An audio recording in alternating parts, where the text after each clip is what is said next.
One of the number one challenges that clinicians tell me about is lack of generalization. Now, this happens with a lot of different clinical areas, but it happens particularly more with things like language and executive functioning. And that's because these skills are so complex, they're so nuanced, and they're embedded in essentially everything that we do. So when we're thinking about how we handle our direct therapy sessions and then make that transition to functional tasks, it can be really challenging. And what I've found is that a lot of the clinicians that come and work with me in my language therapy advanced foundations program or the School of Clinical Leadership is that clinicians in general are very good about just intuitively on the spot making those decisions, figuring out how to scaffold. And if this is you, what probably is happening is that you're able to pull a worksheet or a game or whatever it is off the shelves and just intuitively on the fly come up with a pretty good therapy session just on the spot and understand how to scaffold for your students. And so in your direct therapy sessions, you're probably seeing those little micro wins. But the problem is that when you use all of your energy for those on the spot decisions, you're constantly having to make decisions, and that's not very scalable. And what happens is that it's very difficult for you to transfer all of those things that are going on in your head to be able to explain to a parent, your coworkers, or even just the students what you're doing.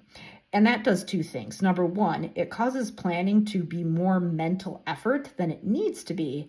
And then it also makes it very difficult for you to scale. And when I say scale, I mean come up with a set of repeatable processes to make you efficient when you're working directly with students, so you're not using as many cognitive resources for planning. And then also so that you can take what you're doing in your sessions and explain it to other people. And a lot of times this is the shift that people need to make to, number one, define what their language therapy system is so they can be more efficient and really get as effective as they can be in their direct sessions, and then take that next step and figure out, how can I be a leader on my team? How can I create tools and resources that can be repeatable and scalable, that I can share with other people without having to do constant rework? So what I have done recently is add a scaling module to Language Therapy Advanced Foundations. It's the very first module of the program. I recently added it. And what it is that in addition to the language therapy framework that I teach, which really centers around using vocabulary as this container for skills like morphology, orthography, phonology, semantic syntax, and then embedding metacognition. So again, I give you that framework, but the very first module is about adopting this mindset of scaling so that as you're building your language therapy system, you can figure out how you can make what you're doing scalable so you can share it with other people, so that you can be somebody who is more of a system builder rather than a lesson planner that does constant rework. So to check it out, go to drkarenspeech.com/language therapy. This is an update I just added this month.